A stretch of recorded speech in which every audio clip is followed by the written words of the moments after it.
Yes, indeedly do. It's great to have everybody on board. I am your boy, Johnny C., your air traffic control. Let's get your starting lineup on this Saturday morning. With Brightway Insurance, Juno Beach, Ross Komarinetz is with us on a Saturday. Hello, Ross. Hello, Mr. C. Well, hello. That feels super official. That's what it caught my attention. Yeah. Mr. C. Yeah, I like it. Let's see if we can keep it going here. I'm shocked when I walked in the studio this morning and saw the smiling face of Jarrett Perry with Perry and Grip CPA, and of course, Renegade Sports and Entertainment. I didn't think you were going to be able to get out of the office for at least another couple months. Jarrett, my friend, how are you? I'm doing great, man. I've been excited to do the show for a while, and fortunate to be here. So looking forward to it. Between being anchored to a desk and I'm sure flying around the damn world with all of your needs with Renegade Sports and Entertainment, thanks for carving out a little time on a Saturday to join us. Oh, man, we're happy to be here. Great to see you. And, of course, our fearless leader, y'all. Over 11 years now, I've told you he runs a top-producing Keller Williams team. Keller Williams Innovations, you'll find the Florida Home Pros team. And my guy, Jimmy D. Jim Paola, how you be?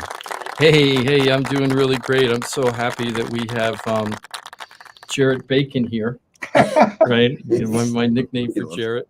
I love calling him that. He loves that. Because it's true. Hold on, I got to change my volume here. Hold on. Are we doing the old 6 degrees of Jarrett Bacon? Hope not. Yeah, that's the truth. Yeah, can you mention? Can you guys hear me okay? Yeah, you Okay. sound good. Can you hear you okay? It's my headphones aren't working that good today, but it's okay. We got a really great show today. We got so much to talk about. We've got mortgage rates going down a little bit, inflation going down a little bit. Insurance is going to go up a lot. We're going to talk about that today. Citizens, did you see, Ross, that Citizens asked for their yearly increase? It's pretty big. I didn't. You're giving me this deer look right now, deer in the eyes look. I didn't get to send you the article, but Citizens asked for a pretty big rate hike. The board did. It hasn't been approved yet. So I got the article. I'll tell you about it. Ross is being very quiet now.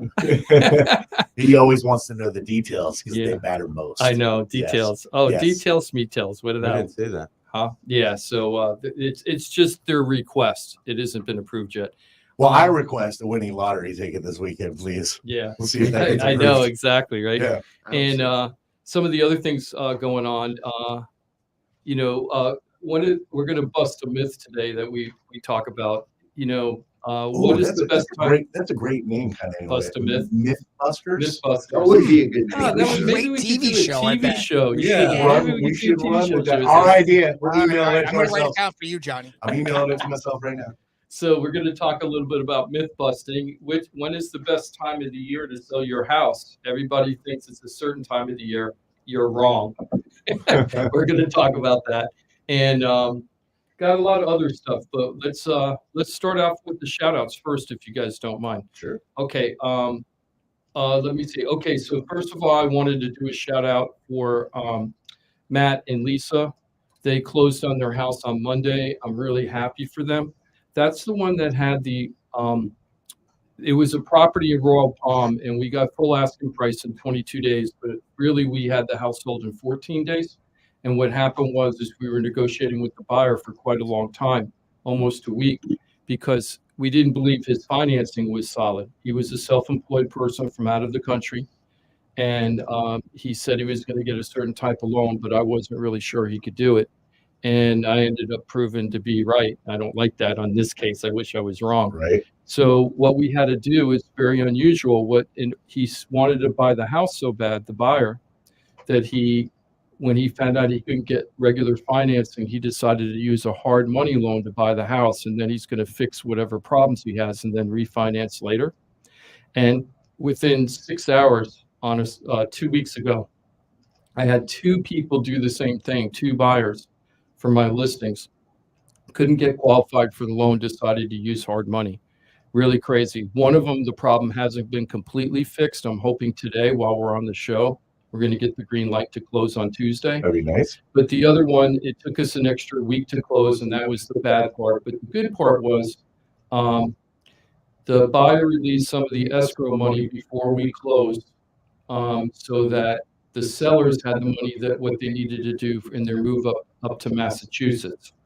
And no fight about that. The buyer just released the escrow money so that the sellers could do what they need to do up there while they're waiting to close, which was so nice. Everybody was so nice to each other. Nobody was angry. There weren't a lot of pointing fingers. There wasn't any stress. Well, a little bit of stress, to be honest with you. The sellers were very nervous, the buyers were very nervous, but I knew it was going to go through once we got going.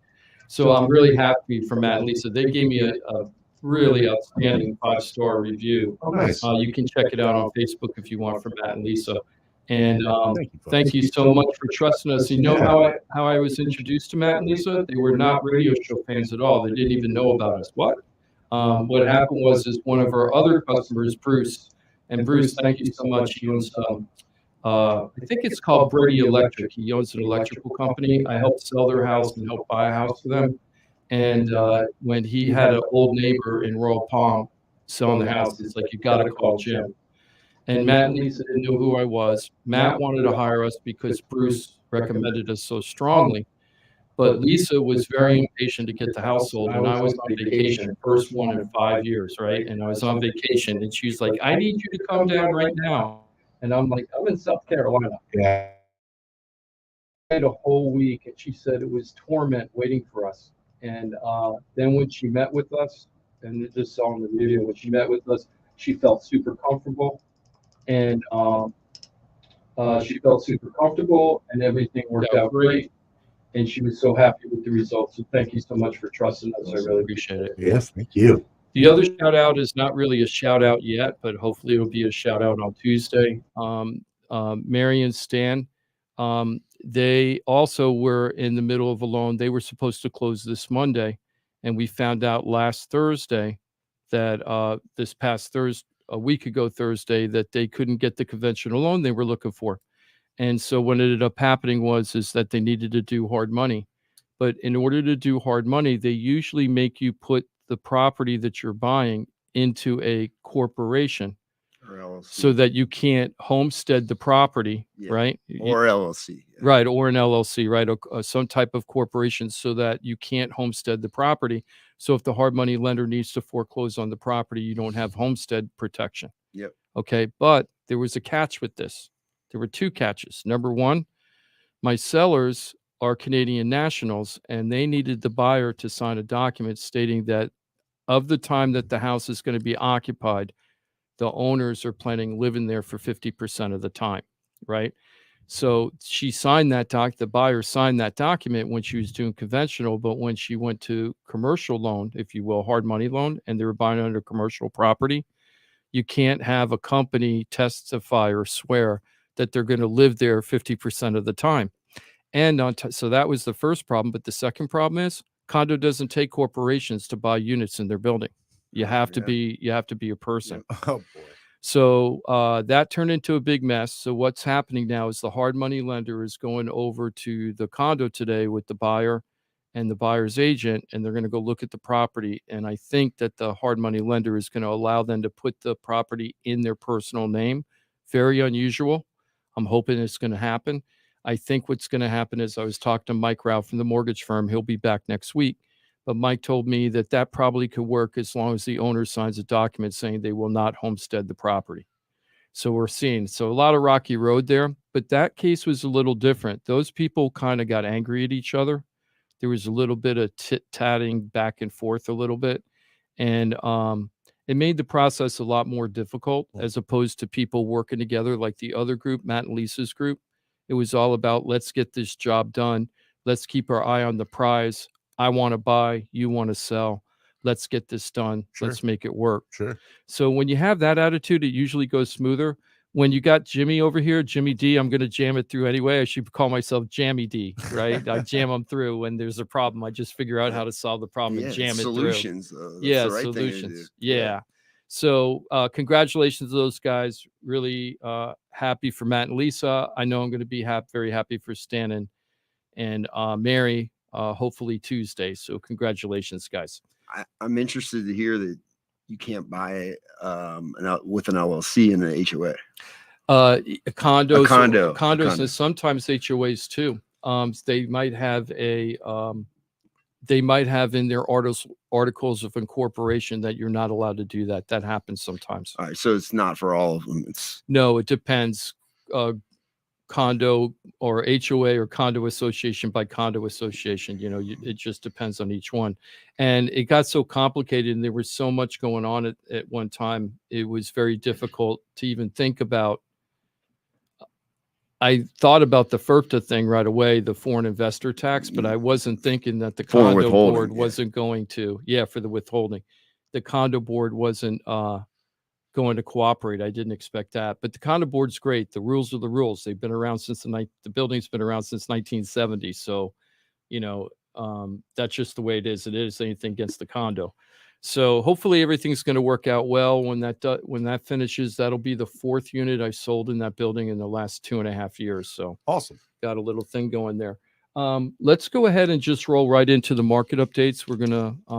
We're gonna round out this hour with this because there's a lot going on with that. 877-927-6969 if you want to be a part of the show. Remember, Florida Talk Real Estate is .com, your one-stop real estate shop. You have access to the entire team at floridatalkrealestate.com. Yeah, and the other thing I wanted to mention is our Facebook page before we get into the market update. The Facebook page, we're starting to get a lot of views on the videos that my back crew is doing. It's Turn Creative. Cam has been doing a lot of stuff behind the scenes for us. We're getting thousands of hits on these videos now. Really, really good information. Such good information that we're probably going to start sending it out to our database as email drip campaigns. So if you want to get the a lot of like good facts about like for buyers and sellers, investing, insurance issues, refis, all that kind of stuff is going to be in there. So if you want to get updates on that, all you got to do is reach out either through our website or give us a call and say, hey, I want to be part of that campaign to update a campaign of what's going on with the radio show. And we'll get you on that list and we'll start sending out every week an update of what's happening and going on. Awesome. Hold on here 1 second. I see that. Oh, okay. Sorry about that. Okay. And so now we're going to get into the market updates. Okay. So there's a lot of stuff going on in the market. It's so topsy-turvy right now, but I want to start off with the local market first, because that's what we care about the most. And also what's happening in the rest of the country is a little bit different here in Florida than some other parts of the country. So I think it's important that we start off with our area first, get local, and then we can go macro and time to look about how the bigger picture might affect us later on down the road. Does that sound okay, guys? Yep. So let me get to Palm Beach County first. I'm not going to go into all the counties because they're very similar. The stats are so similar that repeating them is just gobbledygook, to be honest with you, because they're so close. So, okay, so let's just start off with what you read in the papers all the time, like when the Sentinel and the Post and the Herald and the local news, WPT and WPC and all that, when they talk about the monthly reports, this is how they usually start out. The median sales price in Palm Beach County was $549,500, which is a 2.7% increase year over year. Doesn't sound too bad, right? But that isn't really the whole story of what's happening in this market, because while we are up 2.7% year over year, if we went to the peak of the last 12 months, that actually was June. And in June, the sales price, the median sales price for a single family home in Palm Beach County was $620,000. Interest rate was still like under about 4% though, right? We were in the fives at that point, Oh, were we? Johnny, I think, because we got very high in the summer, then we went down a little bit, then we hit high again in November, October is what I remember. We weren't even in the sixes though. We were not touching sixes in July. Oh, but we yeah. were coming up to that. Like Gotcha. that was the run up. But we were pretty high compared. We were way past we've been since like 2019. We were like way higher than that. So everybody asks me all the time, so property values are going up, right? Or they say to me, so property values are doing bad. I know the property values are doing bad. And I'm like, pick your poison. Year over year, we're up. But compared to the peak, we're down. I look at the peak, right? Because the peak, what's happening in the market now is different than what was happening a year ago. So in my attitude, the prices are flattening out. And So what's the average sales price today? 549. 549. Yeah, and it got as high. Our record of all time was June of last year. Record of all time ever recorded, 620 flat. When we were in crazy times. Mhm. Right. That was the biggest, most robust boom we've ever had in real estate, at least in Florida, and even bigger than the last boom. But it's So almost neighborhood by neighborhood.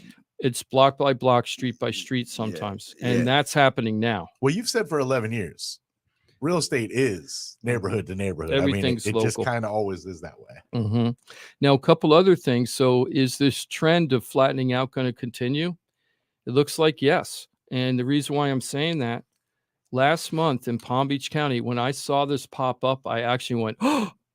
That's how surprised I was. Average the amount of single family home sales we had in Palm Beach County last month was only 975. Wow. Now, the whole quarter, we've only sold 1,769 homes on the MLS. Wow. Just to put that in perspective, during the last year, March of last year, just March, we sold 1,590. Yeah. This year, for the whole year, we've only sold 1,700 for the whole year. Yeah, Okay, it's crazy. so we're selling about 1/3. They're saying about a 33% drop in sales, not prices, sales. But I'm really thinking it's pushing closer to 40%, and I think we're going to see that a little bit more.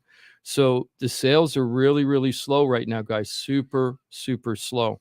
And so it's working because it's pretty evident that's what the Fed was trying to do. They wanted to throw the brakes on the housing market, and it has worked, at least in South Florida. It has. But the funny part, and Johnny, you're holding tight from that comment you told me about a month and a half ago, and I still haven't read the report yet, but I believe you. I'm not doubting you that during those super high interest rates in the early 1980s, where people were paying 18 and 21% interest rate, you mentioned to me that you read a report that the prices actually didn't drop during that time. Right. And I thought, that's crazy town. But that's kind of what we're experiencing right now. The prices aren't dropping, like we're not dropping like a stone or anything. Because it wasn't smoke and mirrors that were created in these valuations. Like there was a real valuation, right? And that's kind of where we're at now. Yeah, yeah. So is it inventory? Is that thank you. Yeah. Thank you. That's you're welcome. You ran right into it. Yes. We're just gonna call you. So go ahead and ask your question about why would you think inventory Right. would be important? Well, I mean, if you're saying the sales are down, is it because there's not enough inventory, or is it because well the inventory is holding the prices up? Yep. That's what I really the think less is inventory, the higher the prices. Yeah. So the buyers don't have as many choices, but also there aren't as many buyers. So it's very rare that you're going to have a bidding war in today's market. Although it does happen, don't get me wrong, it can happen. If you like that house and it's at a budget price, everybody else is going to be looking at that house too, and you're going to have a bidding war. Where you don't have the bidding wars and where you have time to think about it is if the house is overpriced or it's priced right, because it's like average days on market right now is average days on market in Palm Beach County was 39 days. Broward was 47. So we're in about 40 days to go into contract, which means you have time to think about it when you go look at the house, right? You don't have to rush out and give them above asking price, waive the inspection. You don't have to do all that stuff anymore. Right. But getting back to the inventory, the only thing that's saving prices, in my opinion, is the inventory, Jarrett. That's keeping the prices up, but our inventory is increasing. So I don't know how long this is going to last. Last February, 1.1 months of inventory. Now, what does that mean, inventory? It's also called an absorption rate. What that means is that if no other houses come on the market based on current sales, how long would it take to gobble up all the inventory? And a year ago, it was 1.1 months. Now we're at 3.3. Okay, so we've tripled, right? 200% increase. And and I think that trend is going to continue. But until we get to 6%, we're not at a stable market. So we're still in a buyer's market right now, a seller's market right now. Yeah, I was going to say, like in my neighborhood, the houses are still selling. The prices are still going up, and they're still selling within a couple days. Yeah, and that's a location thing. Yeah. Jarrett lives in a great neighborhood with boat dockage, right? Very quiet area. I love your area, right? Very quiet area, gated community, right? And I kind of love my area. Yeah, I think I love my area. Yeah, Mostly. yeah. You yeah. I don't want to get into that too much, but Jarrett, since he bought, what year did you buy that house? Was it 2016 or 2015? I want to say it was 2015. I think it was 15, if I'm not mistaken. Yeah, it's been a while. And your house is increased by at least 1.5 times. I don't want to get into numbers, but I bet you it increased by 1.5 times right now. Yeah, it's probably over double. Yeah. So, wasn't there a statement made after you guys closed? Didn't the selling agent say you stole this house from me? I mean, yeah, the agent calls me up, and we were haggling. I remember I had a buyer's agent, Mike, who I loved, right? And Mike's still working up in Stewart, right? He just didn't want to commute all the places. So Mike and I were sitting in the house that Jarrett was going to buy, and Mike was like, "We're never going to get this house at the budget that Jarrett has." And I go, "Yeah, we are. I crunched the numbers. Go, yeah, we're going to give it a shot." And my buyer's agent didn't even want to turn in the offer. Yeah. No, and I'm like, "No, we're going to go ahead and do that." So anyway, I'm going back and forth with the agent, who is a very big agent and very productive. And he started haggling with me, and I go, "Look, there's a brand new house being built right around the corner on the lake, and you're asking that same price, and your house has deferred maintenance and blah, blah, blah." And I told him all this. And then he called back the owner, called me back and said, "This is the first phone call I make. And the second phone call I make is to 911 because you just stole this property from my seller." And they agreed to sell it, but it wasn't that much because they kind of screwed us on the roof. Yeah, but you talked me out of that other house, and I drive by it every day, taking my child to school, and I'm like, they were supposed to be building docks back then. They still don't have the docks up to this day. And Jim sold me on the other house and literally told me, "This is a way better house. You're going to be way happier here." And I'm so thankful I didn't move in that other and house. I bet you that other house didn't double. It did not double. It did not double. Even close. No, not even and close. I'm really glad I did talk it out, because the thing I didn't like about the house for Jarrett, thank you for reminding me about that. I forgot about that house. I think about it every day. I literally drive by it every day. I tell my son, we almost moved in that house right there. Thankfully we did. Yeah.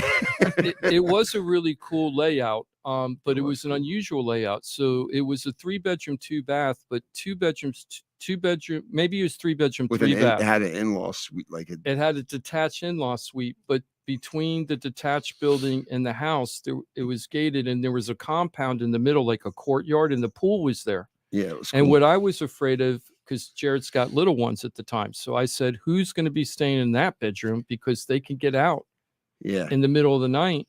And who knows if they'll fall in the pool or something." Well, remember they had that fake fireplace. Yeah, I remember that. My son went and put his hands on it. He burned it. And it was hot. And it burned his hand. Oh, that's right. I forgot about that. So the realtor probably shouldn't have had that thing on. I mean, when kids come into the house, you know, so that was a scar. Well, thank you for trusting me for helping you make those decisions at the time. Yeah, so that was really cool. I forgot about that. Now, the other things that are happening in the market, just to round out what's happening down here, is that the amount of closed sales are really astonishing. I'm looking at the chart right now.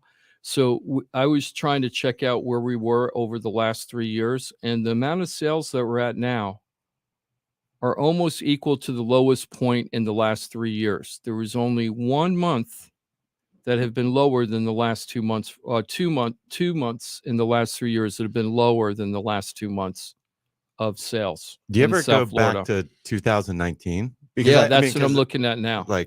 So like 2019, like where were we in February or March? Because February, I don't think we'll ever experience. I mean, hopefully we don't have to experience. Yeah, what we go through what we went through to have that real estate market. Yeah. While it was nice, but you know, like that was an anomaly, and I don't think we can go back and compare. Like we're down from 2020. You know what I mean? Yeah. Like we have to. Like, is it just right now? Is it kind of like it was pre-COVID? It's so funny that you mentioned specifically 2019, Ross, because that's the January and February were the 2 lowest months that I was talking about before now. So for 2019, we were having very low sales. They were under 1,000 for each of those months. Now, why? Because we were at 5% interest rate in 2019. The Fed started jacking up the rates in 2018. Jerome Powell started jacking up the rates because he was worried about hyperinflation. Didn't happen. Then he said in 2019, right around January, February, he actually said this. It did happen. What do you mean? What? Well, we were experiencing it, aren't we? No, not in 2019. Oh, we no, were no, at but 22% back then. It was coming. Yeah. The hyperinflation was coming. Yeah, we didn't even have 2% inflation back then. True. We had below 2%. He's a little too early. He was worried. Yeah, so but that's where we should have started the movement. Exactly. I agree with you 100. He should have done it slow and steady in 2019, and things would have been better. Yeah. But what happened was he did it in 2018. Then in January or February of 2019, Jerome Powell actually came out and said, "Oops, I think I made a mistake." I swear, right? And then he wasn't jacking up the rates as much in 2019. And as soon as he stopped jacking up the rates, March, Ross, so January under 1,000, February barely 1,000. Then he stopped jacking up the rates. The next month, almost 1,500 sales, right? Mm-hmm. And then it stayed in the high 1,200 to 1,500, sometimes even getting up to 1,800 sales a month in Palm Beach County. This is very similar to Dade, Broward, Palm, Martin, St. Lucie, and Indian River. The numbers are different, but the ratios are the same, right?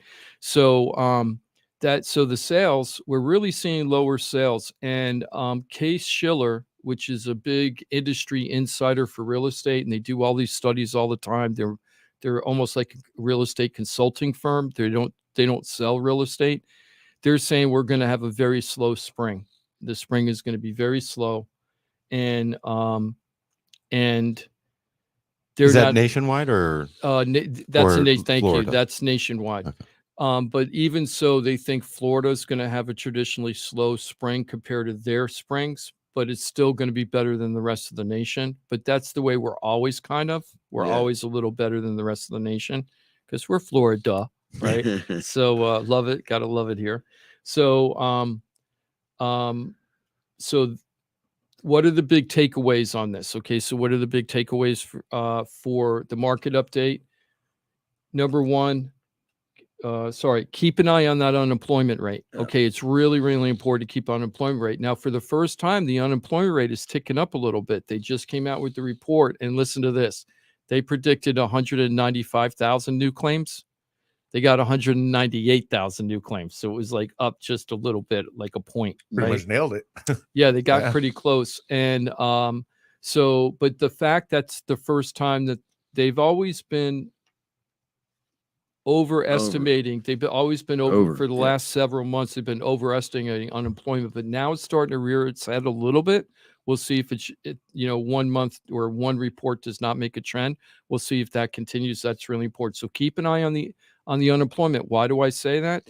Unemployment's really going to affect this economy. If the unemployment gets too high, people are not going to be able to afford to make their mortgage payments, and then that's where we would really have not a correction, like a big correction. I don't want to say crash because it would depend how big the unemployment was, right? So you have to keep an eye on that because we know a lot of people are living paycheck to paycheck. So if that unemployment goes up too high, people are going to stop making their mortgage payments. Not seeing that right now. Record low foreclosure rates. And the second thing to keep an eye on is interest rates. Interest rates, we are so sensitive to interest rates right now, and which is exactly what the Fed wants. And there was a report that the National Association of Sellers that's saying over the last couple of weeks, we've had a surge of buyers coming into the market. Why? We've had 3 weeks of mortgage rate drops again. Yeah. So when we started the year, we started out at 6.48, and then we went down for 5 weeks, according to the Freddie Mac.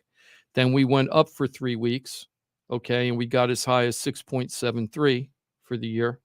And then after we hit that, we've been down for 3 weeks in a row. And now we're at, drum roll, please.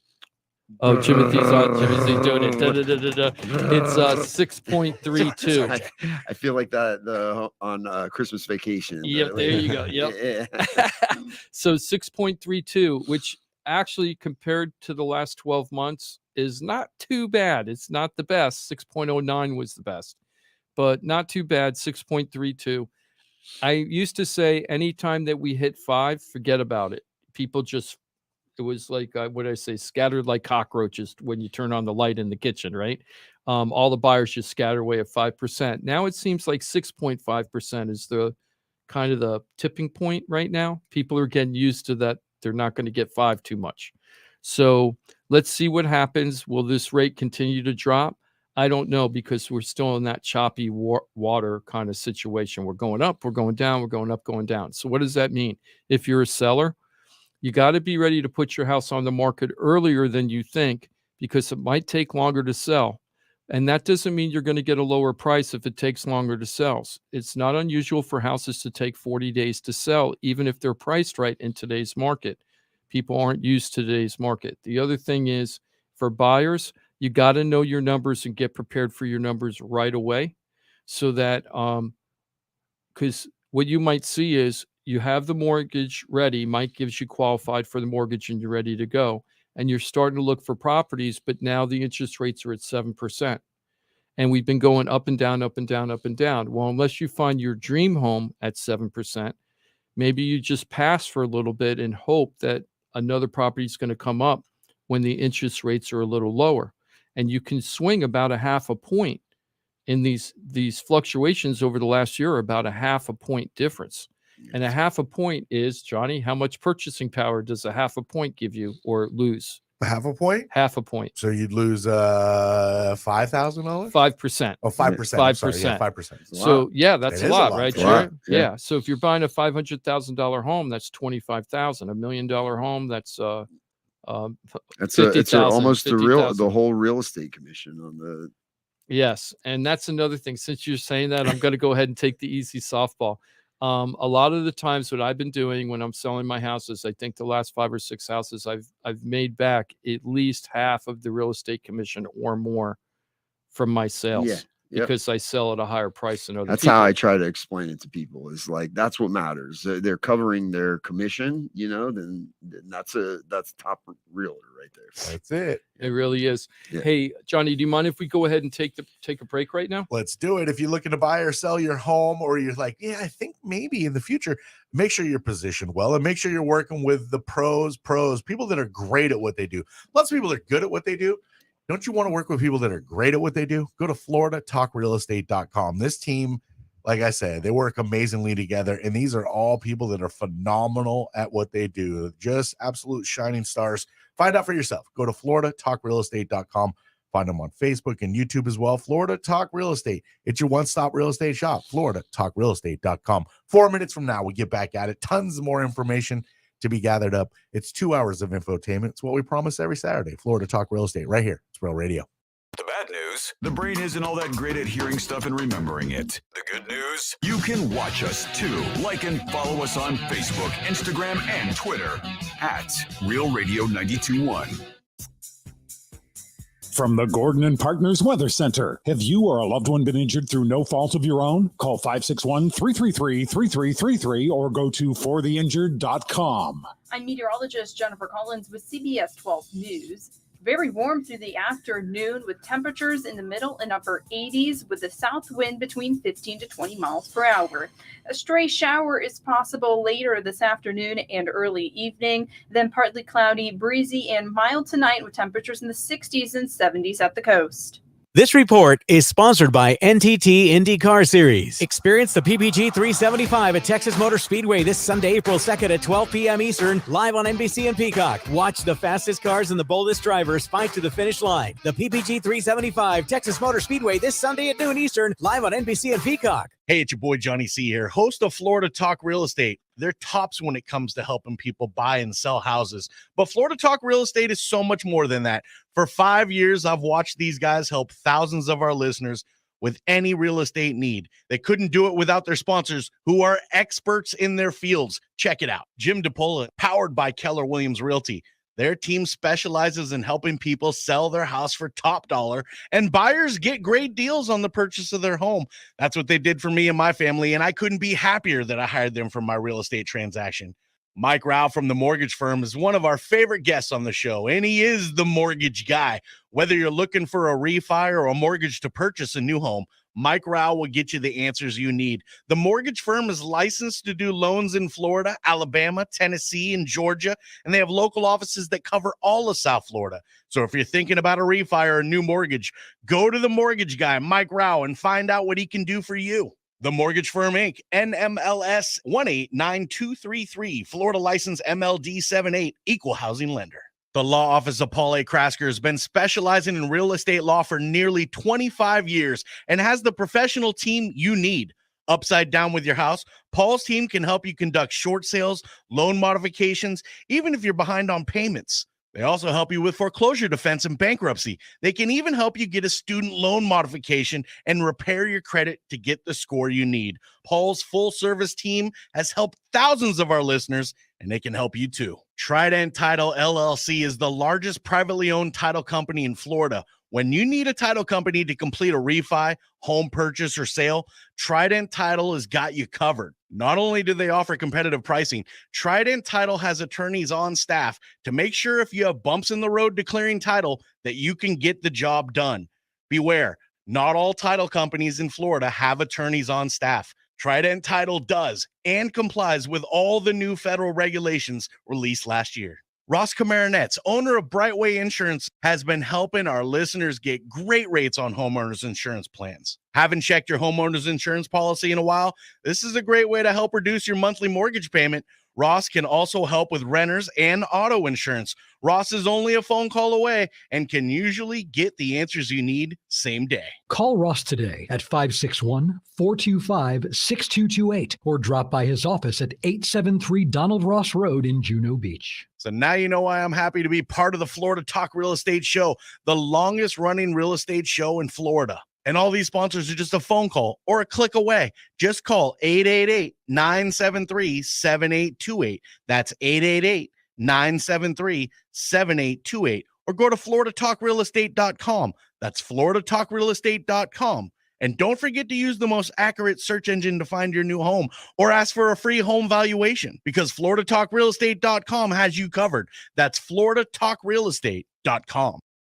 This is Real Radio 92.1 and 101.7. Real talk for the Palm Beaches and the Treasure Coast.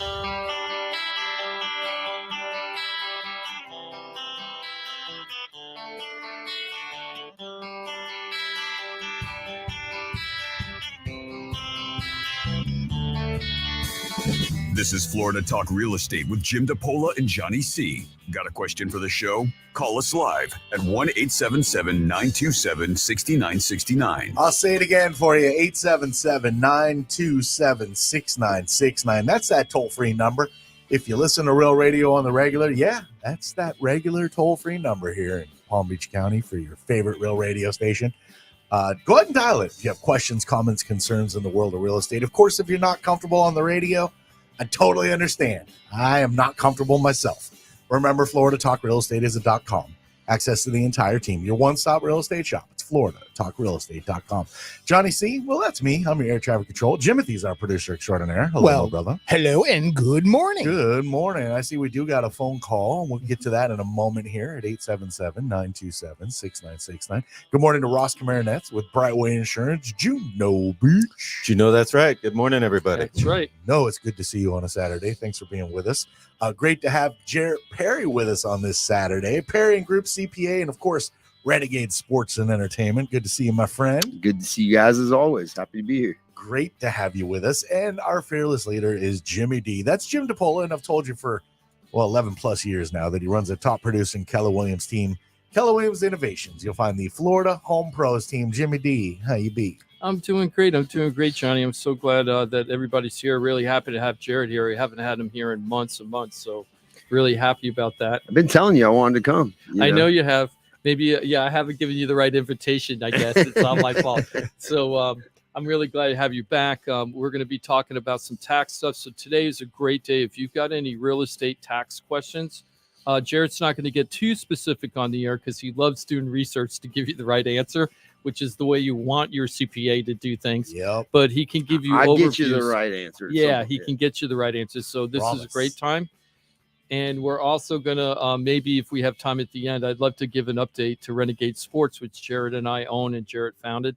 And really We're looking forward excited to. about- Yeah, yeah. there's so much going on. I can't believe it, between rappers and hip hop guys and football players and basketball players. I don't even know what everybody's going on. I was talking to somebody a couple of days ago. I go, yeah, we have 5 people going to the NFL draft. And they're like, what are their names? I'm like, I don't know them all. Yeah, don't ask me. That's Jared. That's a Jared thing. You know, in the sports world, just briefly, did you see Iowa taking out South Carolina last night in the women's bracket? did. NCAA tournament? No. I saw that girl hit so many threes in the 3-point the college girl shooting the 3-point contest. It was crazy. Like I'm going to tell you, I'll be honest about it. I do not follow the women's game at all, but I know South Carolina has been a juggernaut. They're the defending champ, undefeated. Yep. They're in the Final Four. Like, it's just hand them the trophy, right? Iowa knocked them out last night. In the Final Four. How about that? When does FAU play and Miami play? Tonight? So there's a chance that they're in different brackets, right? They so could if be they in the could be in the final. final, They could be that playing. would be so awesome. That reminds me of when we were like the football powerhouse. We had FSU, UM, and UF always in the top 10. I love At those one point years. they had Those were the- USF up there too, and UCF. I don't count those teams. I know that you come from there, but I don't count them. Those are too new for me. I'm the old school guy. Well, FSU, What's UF. really cool this year in particular, Jim, is there's one team, UConn, has won a national championship. The other 3, they're all in the first time Final Four. Yeah. First time Sweet 16 for FAU. It's first time Final Four for the other 3. So San Diego State, FAU, and Miami. So we have a chance for a first time champ. It's really exciting. Really and, cool. And go Florida, all of them, right? Go Florida. So I hope Except FAU. Except Miami. Yeah, let's go FAU. Everybody has a different Go thing. Florida. Except I'm Miami. cool with any of them, right? I love Florida, so I'm cool. As long as we're winning and other people are losing, I'm cool. Wanted to go into when is the best time to sell your home? So, guys, I'm going to ask you because everybody always has the same answer to this. So, when is traditionally the best time to sell the home? When? Yeah, when? No, I'm asking you guys. When it's best for you. Okay. Most people say summer. Let's I talk think. about seasonal. Okay, thank you, Johnny.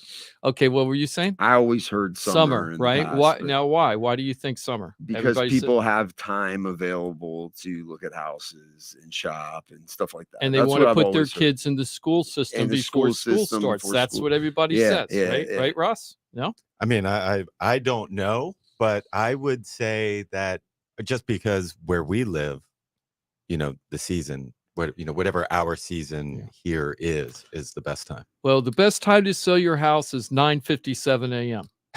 Okay, I'm teasing. Wacka wacka. Yeah, there you go. So really, it's right now. If this is what people time don't is get, it? and I talk about exactly right now, right? 9:43. Spring. List your house. Yep, spring is the time to sell your house. It's there's edges you have statistical edges that you have or increases compared to other times of the year. And spring is the time here in Florida. They just let's see, I forget who did this study, but I think it was Redfin, and I'm not crazy about Redfin about everything, but I think it was realtor.com. oh, was it? Thank you, Johnny. Okay, same thing. Realtor.com. By the way, Realtor.com is not owned by the National Association of Realtors. It has nothing to do with the National Association of Realtors, nothing to do with the MLS anywhere in the country. Wow. It is a for-profit company that's owned by Murdoch, who owns Fox News. They should have to disclose that on the front page. Yeah, I know, right? But I have to give Murdoch credit because they stole Realtor.com from the Realtors Association because he got the domain name before the Realtors Association did. Yeah. So you got to give the guy credit, right? For You got to sure. give the company credit. Hard to call that But- stealing, though. No, it's not stealing. stealing. I don't mean to say stealing. I'm just saying it was not stealing. They were Yeah. smart. The Yeah. Realtors Association got caught. They're a little more savvy. Yep. So they lost Realtor.com to a private company that's out there, and everybody that goes there think, "Oh, well, I'm going to Realtor.com." No, that's not very, Yeah. not 100% People should accurate. know better to check their facts. Too. Mhm. So with the springtime, this is Realtor.com did a national study. Now what they did is they went back to, I think, to the 2018 and 2019 season. They checked out every season, 2018, 2019, then again for 2021, 2022. And what they found out was that across the nation, April 16th has the strongest stats for sellers, right? What does that mean? Less times on market, less price reductions, more buyers actually searching. Realtor.com was checking how much buyers search online for their properties. This spring, they have like a 17% increase of people looking at more properties than other times of the year. The spring is the season. So April 16th is the nationwide. The day after tax deadline. That's Jarrett? That's all he thinks about is I'm deadline. like, why would it be taxes. that day? Everybody just paid their taxes. But in Florida, it's April 23rd. So we're a week later than the rest of the country for the best week ever. So you still got time to put your house on the market. Give us a call if you want to do that, and we could sit down and figure everything out. I'm talking with 4 or 5 sellers right now who are not ready to put their house on the market. And They're of them waiting 2 weeks. Yeah, and the three of them are now. like thinking that it's better to do it in the summer. And I keep telling people that is all myth. It's total myth. So we're busting the myth right now. FloridaTalkRealEstate.com. FloridaTalkRealEstate.com. Okay. So I want to get into, this is my favorite headline for the day. This is what I wrote, Jarrett. I think you'll get a laugh. We're going to talk about the capital pains tax when you sell your home. Capital pains tax. Capital pains Short term tax. or long term. Pains either way, it's still a pain when you start talking about it. So the reason why I wanted to talk about this, because you're here, and I thought it would be really good to talk about people when they're selling their home. I had 2 people this week. One person is Doug and Steph, and they're going to be selling their house, and they were worried that they were going to have to pay taxes on their property, even though it was homesteaded. They're a married couple, but they were afraid they were going to net a little over $500,000 on the net proceeds from the sale of the house. Yeah. And they thought maybe they might have to pay taxes on that because they have a 5 in front of it. So the way that homestead works is a married couple can get up to $500,000 of profit on their home and not pay taxes, right? Is that correct? Yeah. So on it's not on the net proceeds. A lot of people get confused on that too. Well, let me, and it's single person 250. Yeah, right? single person 250, $250,000 gain exclusion on the capital gain on the sale of your primary residence. So that requires you to have lived in it for 2 out of the last 5 years as a primary residence. Mm-hmm.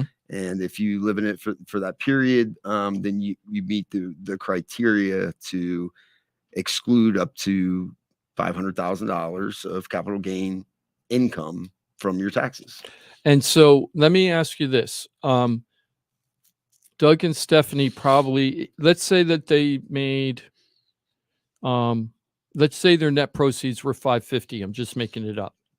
Net proceeds? Net proceeds at the net closing proceeds table. have nothing to do with right. That's the point I'm trying to make. All right, go ahead. So that doesn't mean that they have to pay taxes on that $50,000 necessarily, right? No, I mean, if you're ignoring the exclusion and your net proceeds are $580,000, your gain could still be completely different. It could be $50,000. Yeah. So explain to me the tax deductions that homesteaded people can take. Some of the tax. I know everybody's unique. It's like a snowflake, but in general, can you talk about the tax deductions that people could take on the sale of their home?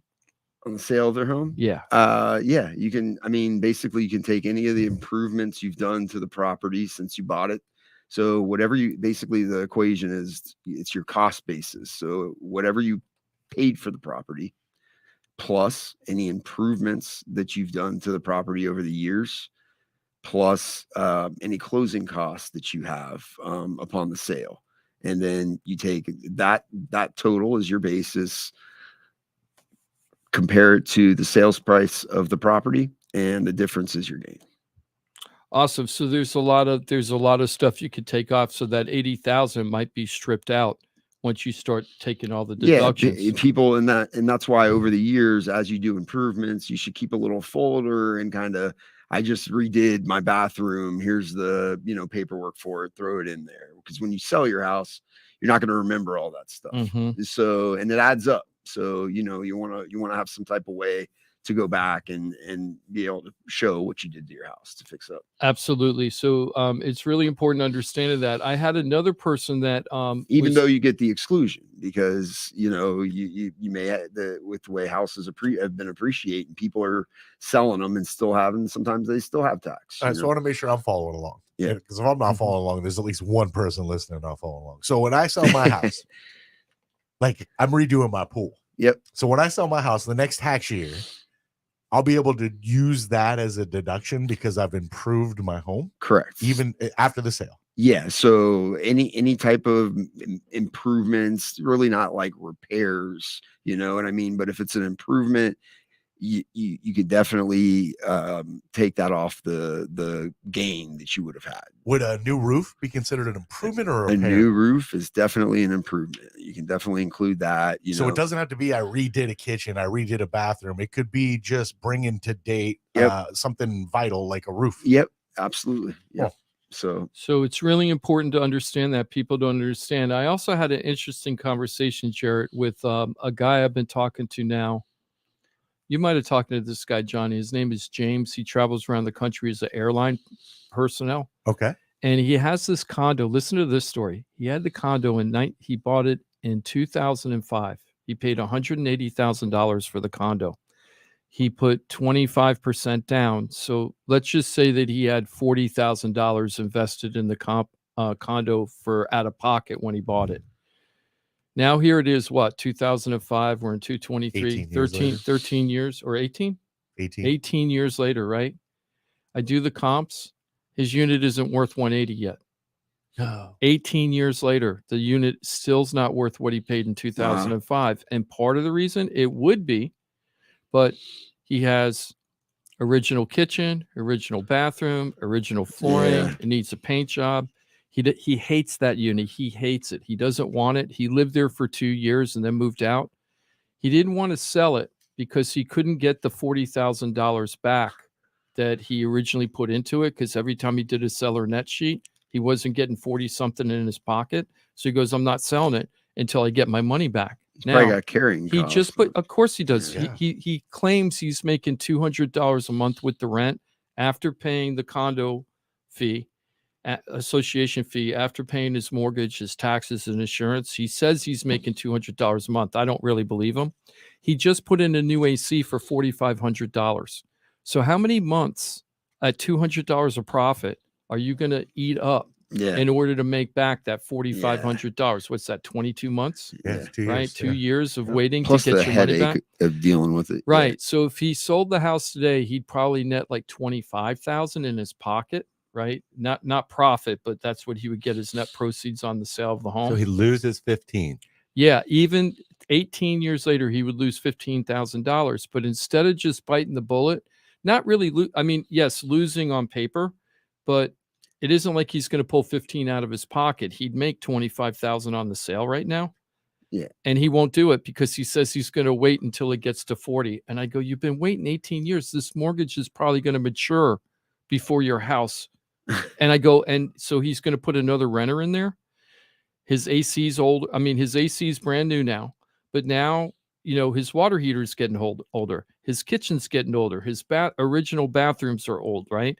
And the condo might have to start doing stuff because he's lived there for so long. The condo might, at that age, they might start doing deferred maintenance stuff themselves. All kind of special assessments. Which could turn into special assessments, which he has no control over, Yep. which will just make him deeper in the hole in the long run. If that happens, he'll never sell that house. And he's so angry about it.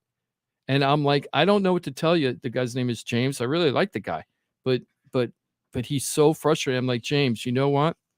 You should just take your loss now, because the losses could be worse in the future instead of better for you. And he doesn't have any belief that the economy is going to get better. He thinks we're in the middle. He's just very negative about the whole real estate market down here. So I'm like, if you think the market's going to get worse than it is now, why wouldn't you sell now and cut your losses?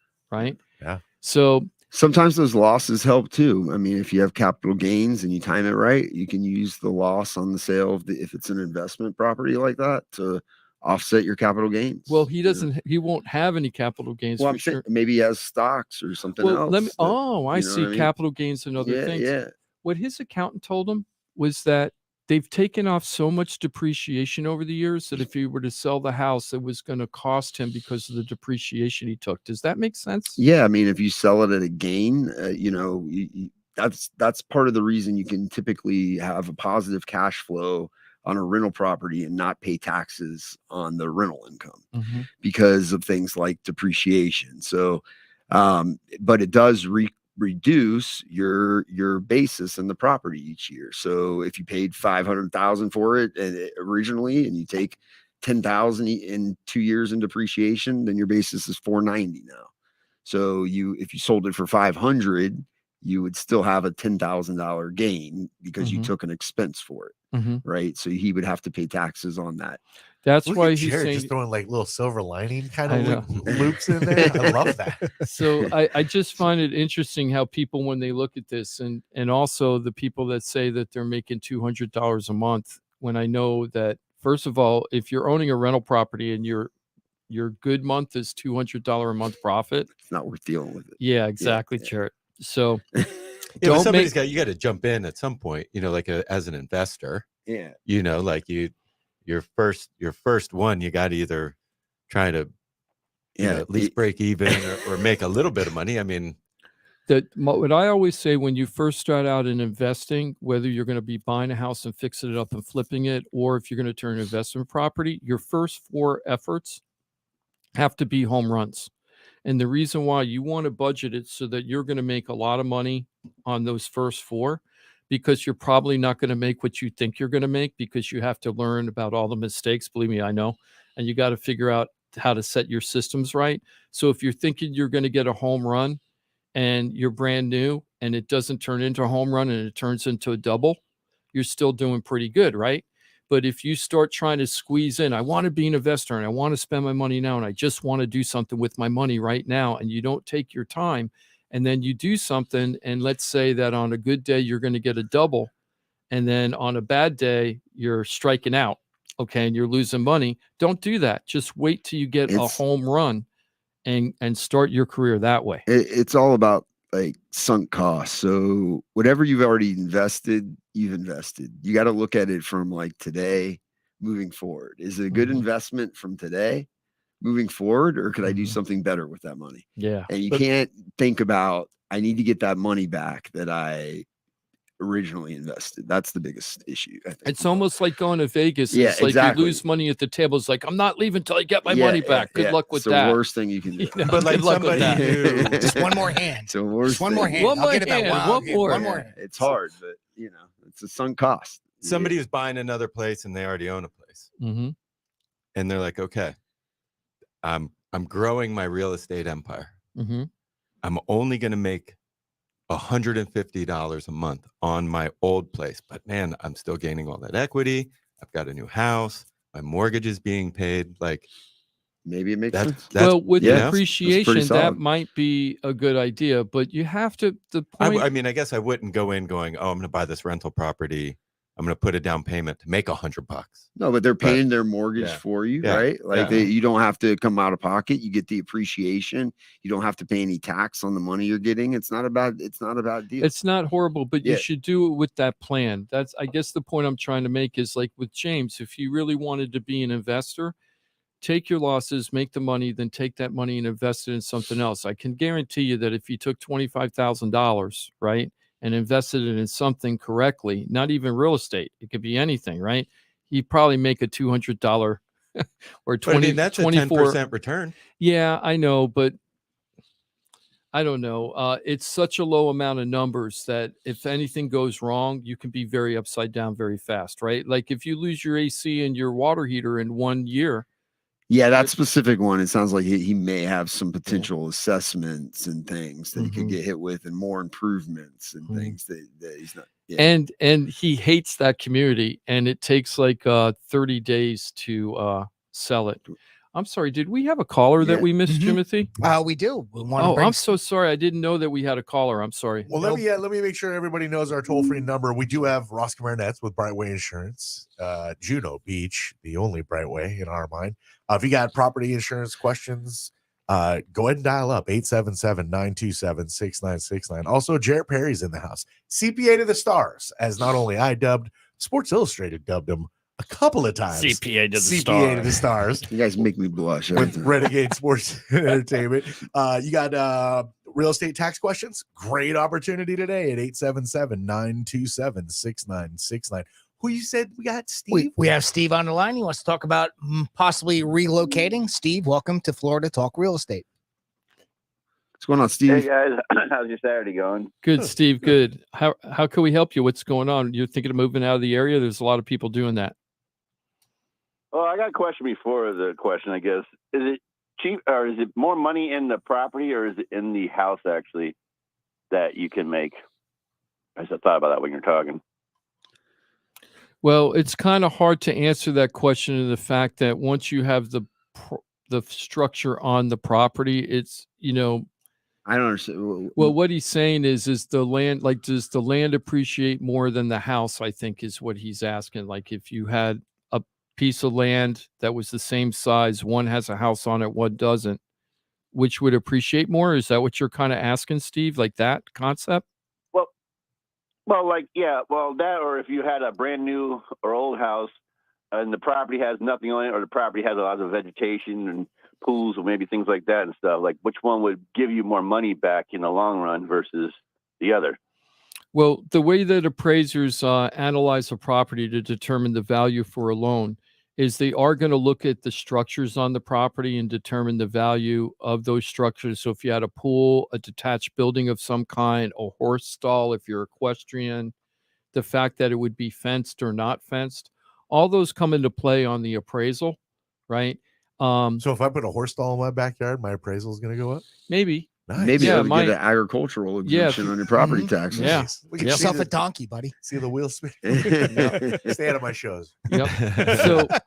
So that's how they determine it. But they don't really I don't think they start off with just the land and then build it up, because if you have the structure here, they're, you know, a house and other things, they're just going to look at it that way. Oh. They don't really separate it, but the property appraiser does, right? So on the property appraiser, they have the assessed land value and then the assessed value of the structures on the property. Yeah, you should always look at that property tax bill too, I because agree. sometimes people don't even have the same structures still on the property. Exactly. Or they have new structures on the property. I mean, who's going to call and be like, "Hey, you forgot my other structure. Throw that on. That on my bill. Throw please." that on the bill. Yeah. Well, my second question to that is, what do most people look for first? What's on the property, like a pool, you know, jacuzzi, you know, or any building or any vegetation, like bushes, trees, whatever, or the opposite? And the same thing for the house itself. They look for a lot of stuff in the house, you know, 2 stories, 2 bedroom, 2 bath, 1 bedroom, bath. Which one's more important to most people when they're buying? I look for gardenia bushes. If you don't have gardenia bushes, I'm not buying That's it. right. Yep, That's not right. buying it. Yeah. Depends on the buyer. It's kind of right. It's kind of hard to answer that because everybody is a little different. But I can tell you in general that what most people tell us is the first thing they tell us is how many bedrooms and how many baths they want their property to be, right? Then they tell you the geographic region, right? And then they might say, some of them do say, I'm working with the guy that we got, Florin, that is a new fan of the show. He's only been listening for about a year. And we got him over to Mike this week. And he was really listening to us very carefully, wants to be a first-time home buyer, right? So we got him over to Mike right now. His criteria right away, 3 bedroom, 2 bath, a certain geographic region, but he wants at least a half acre, right? So that half acre is really important to him, or he doesn't want to buy the property, at least a half acre. But not everybody's like that. Some people don't want the bigger piece of land, or may want to, because they don't want the upkeep, water, right? Yeah. Where they might want water. We didn't even take lake, that, yeah, right? whatever. Yeah, some people are like, I want to, you know, do a renovation on my own. Golf I'm looking for course. low end. Some people want turnkey. Like, I don't want to touch anything. I want to just have brand new, ready to go. So I mean, and everything in between. I want to live behind the Dunkin' Donuts. So I want to live on Ross's Street. Yeah. So if you're really Who trying doesn't? if you're asking this because Seriously, you're wondering like what your house would be worth, the best way to do that, of course, is to do a full evaluation. You know, I was driving on 95 down here, and there's a new billboard sign out talking about true value like to find out the true value of your home. And those systems, is it True Value? Is that the? I think it said True Value, and I don't know the company. I've never worked with them, so I don't. Zillow I'm not talking spinoff. about. Yeah, but I actually know the True Value. But the thing is that with those, a real person isn't giving you an evaluation. It's an algorithm from a computer, and you don't want. I don't know about you, but I don't want a computer or a chat bot telling me what my house is worth, right? Because they're not the ones that are going to sell it. They don't know what the inside of your house looks like.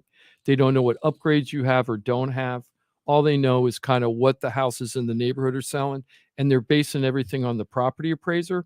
So if you're in a neighborhood where a lot of houses are incorrectly described in the property appraiser, property appraisers never right. They use a completely different. They're not horrible, but there's a lot of inconsistencies in there. Yeah. Steve, you got any more questions, buddy?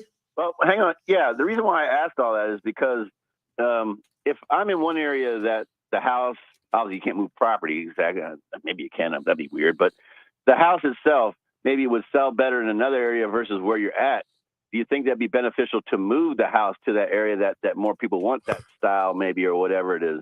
That's why I'm asking all that. Is your house on wheels? No, but people move houses all the time. Is your house on a monolithic slab? Are you on a cement slab? Because when they move houses all the time, they're usually not on a monolithic slab. They're usually the really older houses that are on floor joists, so that you can actually move them. Mm-hmm. Is yours on a monolithic slab? No. I'm sorry? Let me ask you, the house was built in the 60s, so would it be that or not? Well, do you have cement floor? You know, underneath what your flooring is it cement? Yeah, I'm pretty sure it's cement. Yeah, I don't think you're moving that house. Yeah, it's gonna be tough. It would be so expensive to move the house. There'd be no value unless you were moving it into. I can't see you, like, even when they just moved a house in West Palm just recently. It was a big historic house, and they just moved it. It was in the paper. Yeah. They gotta call FP&L, take down shut off the electricity, take down the power lines. Packing up my closet. Right? So like if you were moving your house to, let's say, LaBelle because it's cheaper out there, right? That's a long way to put a house. So I don't think that's really happening. Usually they're moving it a few miles, and that's even a big deal. Yeah, but when and if you're ready, Steve, remember FloridaTalkRealEstate.com. We'll have the team come out, assess everything, and give you your options, man. Johnny will push it for you right down the road. Look at those guns. Push, pull, everything. You get a side, I'll get a side, Jimmy will get a side. Lift. Exactly. What is it? Pivot. Ross, you're slipping. Steve, it's great to have you with us, my friend. Always remember FloridaTalkRealEstate.com is there for all of your real estate needs. Ross, you got an insurance policy for moving the house? No. Once it leaves that property, well, let's go ahead and power through the 10 o'clock. Is that okay? Because we're running a little late, which is okay. And I wanted to get in insurance, so this is Want to keep phone calls going or no? Oh, is there more phone calls? There sure Oh, are. I didn't know. Who do we got next? Next up, we have Bob. He has a capital gains. Oh, great. Question for us. Awesome. Bob, welcome to Florida Talk Real Estate. Excellent. Another angle on the homestead is if you have a major life change, you can prorate that. You don't have to spend the 2 years in there to get the prorate. Are you asking if you sell it prior to the 2-year period, if there's exclusions or circumstances when you can prorate? Yeah, I got a note from my mom's doctor that I had to come down here, and I use that to prorate the 100. Yep.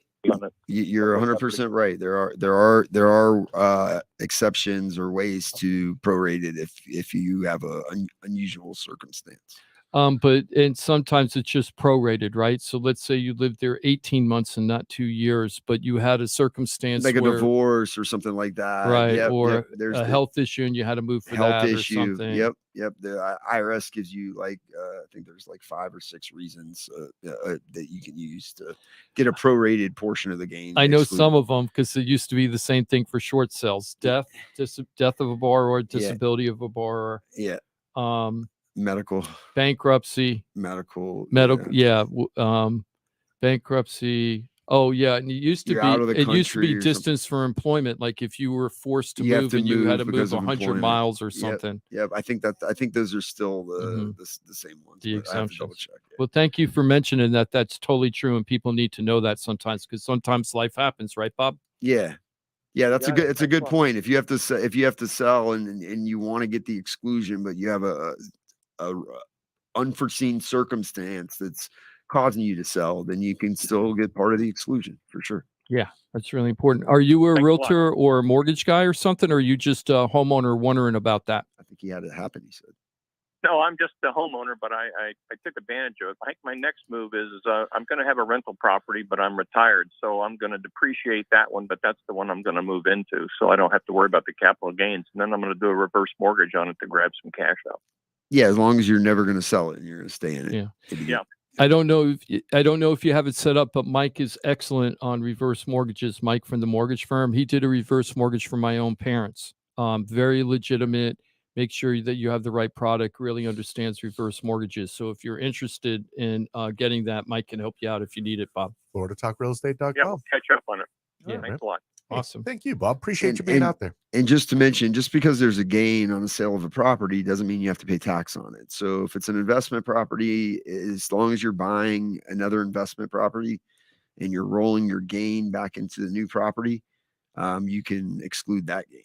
That was one of the first deals that you and I did together as business people. You had a customer that sold a hotel up north. 1031, yeah. And we did a 1031 exchange. And they ended up buying a McDonald's in Orlando. And it doesn't even always have to go directly into, it has to go into investment property, but it can go into a fund if you don't have a property identified, and you can keep it in the fund for a certain amount of time before you didn't know that purchase the property. Ooh. So there's a lot of ways to defer the gain. Oh my God, that makes it so much easier because let me tell you, when you're a realtor and you have to do a 1031 exchange, the deadlines are really hard. Oh yeah, they're terrible. And oh my God, the pressure that you're under to find the unit that's going to be good, because you just don't want to slap money at any investment property. You're trying to find a good one, but you only have a certain amount of time to declare which property you're going to use it for. You have to identify the property you're going to close on, and then you got to close on it within a certain number of days. A lot of pressure. There's a lot of pressure. So those funds help with that. For no sure. pressure, no diamonds. Remember, FloridaTalkRealEstate.com, your one-stop real estate shop. That's your access to the entire team of pros. FloridaTalkRealEstate.com. Let's get to our next phone call here at 877-927-6969. Who we got, Jimothy? We have Jen, and it's time for Ross to step up to the plate because she has a homeowner's insurance question. Nice. Jen, welcome to Florida Talk Real Estate. Hey, good morning, everybody. How you doing? Good, Jen. Thanks for calling. How can Ross help you? Good, thank you. So my homeowner's insurance company is dropping us because they're moving out of Florida, and I got a call from my agent the other day, and I have two options. One is Citizens, which is about 2 times the amount I'm paying now, and one is another company, and it's about 4 times the amount I'm paying now. And I just want to know, does that agent have other options? Are there other options out there, or am I stuck with just these 2 things? I mean, without knowing anything about your address, your location, anything like that, I wouldn't know what's available, and I certainly don't know what options your current agent has. But just from experience, Citizens right now, a lot of the times, how old is your roof? Almost 20, 2004, 24, it'll be 20. All right, so Citizens is going to be your best bet. I can tell you that. Because of the age of the roof. Age of the roof. I don't care about re-roof. Yeah. Yeah. I mean, I don't mind re-roofing. I'm fine with re-roofing the property if I need to. But I mean, even if you do, my screened-in porch and stuff. even if you do re-roof your property, while you may get some other carriers that'll open up, chances are, Citizens is probably still going to beat all of them. So Jen, so a couple of things to understand about that. Let's say what's important to the insurance companies is how much useful life you have on your roof, not necessarily just the age. So she won't have to prove that with Citizens right now. Right, because it's less than 20 years old. Because the house is less than 20 years old. Now, curious, what company did you have before? Was it Bankers? UBC. UPC. Okay, yeah. So they actually went out of business on Wednesday. So your policy is canceled on Wednesday unless you were assumed by Slide. Does that sound familiar? I was, yes. Okay, so Yes, was I was. Slide 4 times as much, or it should have been the same as your UPC policy? We renew on April 20th. So as of April 20th, it's 4 times the amount. Oh, okay, gotcha. Yeah. Well, so Citizens is going to be. So you've dealt with this your best before, bet. huh, Russ? We just got. I mean, that's what I'm Daily. saying. We just got done wrapping up our UP. Like they went out of business. We had to rewrite all of the policies we had with them by last Wednesday. Uh-huh. So we just wrapped that up. I was emailing people yesterday saying, "Hey, do you still need coverage?" I reached out to you regarding replacement coverage because so we were still trying to wrap up our loose ends from that yesterday. So I know what's going on. Here's a Do I have little any options if I go with. Go ahead, John. I'm sorry. Do I have any options if I go with Citizens to cover my screened-in porch? No. I Now can wait. tell Do you you have do you have a screened-in porch, or do you have a pool, like a screened pool enclosure? Screened-in porch. No Okay. pool. So now is it like a pool cage, or it's just screen? It has screen walls with like a regular roof. It's a full cage. You could put a pool in there. We just never did. Okay. Yeah. So the pool cages, unfortunately, that Citizens isn't going to offer coverage for that. Mm-hmm. And just to reiterate this, I'm going to called keep a pool cage. Pool cage, yeah. And so like that's You have one. That mine's a pool cage. Yours is a pool I can't cage. get coverage on mine, right? With No. Citizens, we No, can't not get with Citizens. wind coverage. Now there might be another, depending on your location, and there might be another company out there that may offer like actual cash value coverage on your roof, but still offer you pool and screen enclosure coverage.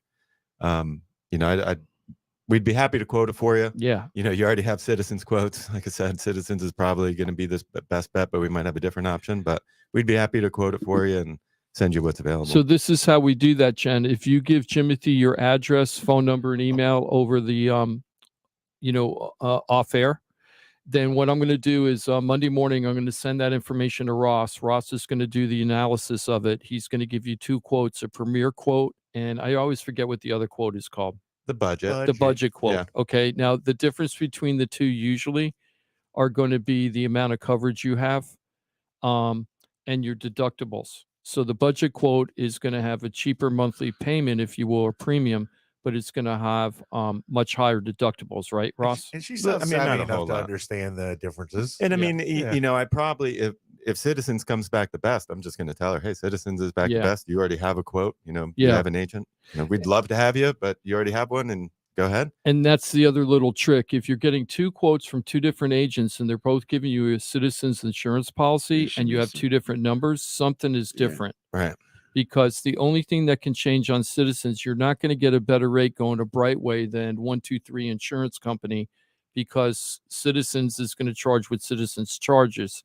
So it isn't like people think that, oh, I'm going to this person, they're going to get me a better deal. With Citizens, you get what you get. Yeah. It's a set policy. And there was times, Ross, we'd hear you mention the excess and surplus markets and to have like other access. Is that just not really a thing in our era right now? Oh, no, it's a thing if you just want to pay like $60,000 a year. Okay, so it's not a thing. It's really not a thing. Are your premiums $60,000 a year, Jen? Not even close. No, thank Thankfully. God, right? Thank Thankfully. God, no. Yes. Yeah. So we can get you the answers, and then you just, if it's Citizens, then you just have to choose who you want your agent to be. I'd always choose, I know you might have an agent, but I always choose Ross. Ross, look what he's doing right now with UPC. He's out there with all his customers trying to get them new policies. You know how many people UPC covered in the state of Florida? 606,000. That's a hefty amount of people in the state that had UPC. Oh. So Jeez. Yeah. pretty crazy. Well, Okay, thank you great. so Thank much you. for calling. Appreciate it.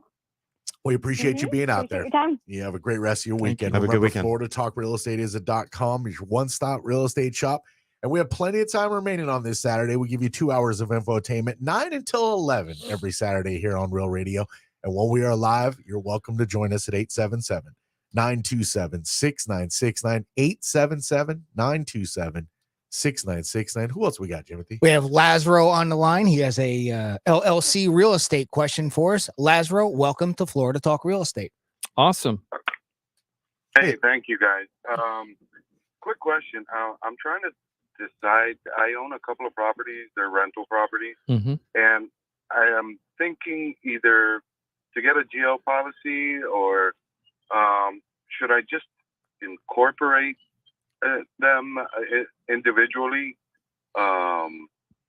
That's you're asking if it'd be better to put them in a LLC, the rental properties, or to just get insurance on them. right, like general liability insurance, because there's no mortgages. Yeah, so it makes it a lot easier. I know it can be difficult when you have a mortgage. Sometimes the banks give you a hard time with the property. Attorneys give different advice on that. I like the LLC setup just because it gives you a separate bank account to kind of separate entity to keep it separated in, and to track your income and expenses. You always have something separate where it's not commingled with your personal account. And you're supposed to get additional liability protection for it, from my understanding, from talking to the attorneys. But I encourage everybody we work with to carry insurance on it, as well. Just for the cost of the insurance. Yeah, just so you know, we were trying to put a deal together with Jarrett a couple months ago. We found an excellent insurance agent. This is for blanket insurance, Ross, where they could do a blanket loan for multiple properties under one policy. Yep. And I have an agent that specializes in doing that. It's more like for commercial businesses. Yeah. And if you want to get in contact with her, she is excellent. She really goes over everything. Was very happy with her. Unfortunately, we didn't do the deal, but I always have her in my Rolodex now, because any commercial purposes, it's great to have one policy for all your properties and not have to be worried about each individual property. In order to get that extra protection, from my understanding, from a legal perspective, I'm not an attorney, so I got to put the disclaimer on there, but you have to have a separate set of books and records. You have to, for each LLC, for it to actually, give you that protection. So you got to keep it all distinct and separate. You can't commingle it between, your personal and that LLC, or between multiple LLCs, or they'll all be that's called piercing the veil, right? You'd be piercing the veil. Yeah. They would pierce your corporate veil and be able to come after you personally. So you got to make sure you follow if you're going to do that, make sure you know the rules to make sure that you get the protection. You can get a GL policy for pretty cheep. Yeah. You get $1 million for $800 a year, $900. But can you do a blanket for multiple properties if it's for the same LLC? And a lot of the times they'll do it if I'm the principal on every single LLC, they'll do it for all those. But if I'm the principal on all of them and you're the principal on 2 of them with me, then no. I see. But if it's the same guy, and people will get worried that it's going to, go above the amount of the insurance, and they think the LLC will protect them, if the claim exceeds. But the truth is, I've never seen that happen. So, I kind of think it's a scare tactic a lot of people use to make them do it that way. But typically, I think if you have an insurance policy on it and you have an LLC there, you should be pretty protected, So Laszlo, if you want more information about trying to get that general liability policy, if you don't have somebody, you just want to get a second or third opinion, just give Jimothy the information and we'll get back with you on Monday. Everybody that's calling, I'm going to give you a call on Monday, just so you know, just to say hello, see if you have any other questions off air. Okay. Awesome. Yeah. No, I appreciated that. Did we answer your question? Yeah, you did. It's a complicated topic, man. And like you said, a lot of people that have opinions on it. And there is some scare tactic. For sure. So, yeah. No, I'll definitely give her my information so she can contact me. Yeah. I mean, I'd be happy to talk with you more about it, off the air on your specific situation and see if I can help. Well, that's a very big offer that Jarrett just did. He's super busy. He deals with a lot of people. So you got a lot going on right now? Yeah. Like this time of year? Always. So that would be a good opportunity just to meet Jarrett and talk to him and get some advice. That would probably be a good opportunity for you. Awesome. Great. Thanks for the call. Thanks, Lazaro. Appreciate you very much. 877-927-6969. That is toll free. If you want to talk with the CPA to the stars, Jarrett Perry, maybe you got a question for Ross Komarinetz with Brightway Insurance, Juno Beach, or Jimmy D, Jim DePola, who runs a top producing Keller Williams team, the Florida Home Pros team. 877-927-6969. If you're not comfortable on the radio, always remember Florida Talk Real Estate is a .com, your one-stop real estate shop. It's floridatalkrealestate.com. Oh, wanted to say on our website now, floridatalkrealestate.com, at the top of the toolbar or whatever, we have a new link called Chat with Jim. And all you have to do is click on that button. It'll show you what my schedule is, and it'll give you time availability to have a 30-minute conversation with me. It'll be automatically Is it you set. or AI? No, it's really me. Yeah, it won't be a bot. It'll actually be Jim DePola.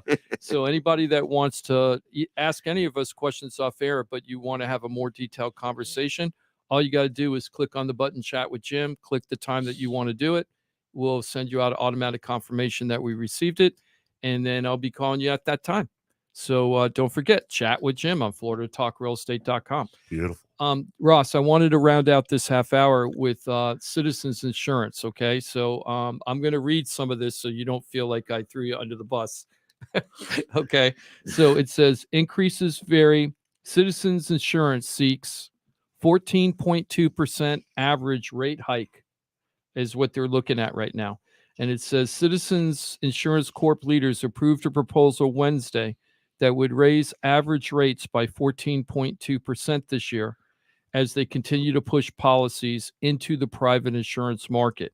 What they're trying to do, Citizens now, is they're trying to make their policies actuarially sound. Right, actuarial. Can you explain what that means? Because that's what they say in the. I know what it means, but what does actuarially sound mean? Does that mean that Citizens is writing policies right now that are not actuarially sound? Right, because it's basically subsidized rates because they're regulated by right now by how much they can increase every year. So right now, I think it's we're on like 12. Oh, is that high? 12%. Yeah, they used to be 10, and then they're on a sliding scale to get to 15. So it's not like they're not aware of this and they're trying to tackle it, because that's something that they did a few years ago, is to get that sliding scale to get to 15% increases. So it just seems like they're accelerating that a little bit, as they have to. I mean, they're the largest policyholder in the state, and they weren't created almost for that. 1.2 million So they have policies. to do that. Yep. So what they're trying to do is push people into the private market and let the private market handle all this. So we're going through, like we've talked about this, Ross, now for what, over a year.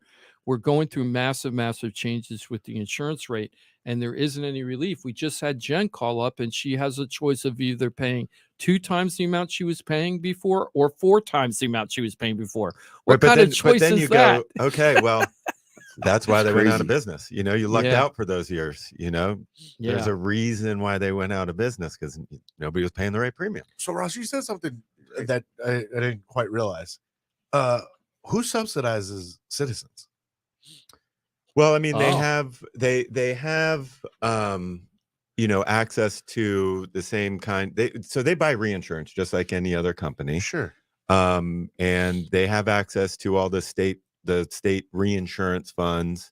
And then also, if there's a major catastrophe, all of the, and when I say subsidized, I mean they're capped at how much they can really increase. There's a cap there. But all companies are capped. No. But why only Citizens? Because they were created to be the carrier of last resort. Yeah. So that because you were there, you couldn't just experience any, if you get a Citizens policy this year, they're not going to increase you by 90% and kick you out of your house. So because it was supposed to be, like I said, of last resort. Yeah, which is why it kind of got a negative kind of connection over the years, because it was a last resort kind of situation. Now it's like, it's a very different world for Citizens. It used to be people would cringe if you said I had Citizens, and now you're like, oh, hey, me too. You like tap it out. We all do. Yeah. We all do, right? In the policy, there's provisions that if there's an enormous, they have a catastrophic loss where they can't pay, then the policy holders can have 3 different assessments up to for a total of 40% total of your premium. 40%. So if you have $1,000 premium, the total that you could be assessed is $400. That number's, at least since in my understanding with Citizens, has always been that 40%. Right. Yeah. So it's nothing new. Right. And then if that exhausts it, then the private market policyholders get, assessed as well. So it's not like just because you're with a private carrier that you're immune from any assessment during an extreme catastrophe. Okay, good. You're still chipping in. Yeah. Excuse me. You're still chipping in for citizens in the private market if it's a complete disaster. Makes sense. So, and then if it's even worse than that, we still don't have enough money. Then they go after all the car drivers. but no, that's what I'm saying. Oh, All I'm sorry. property, Yeah. all private market property insurance, whether Even it's in auto, cars. whether Yeah. it's auto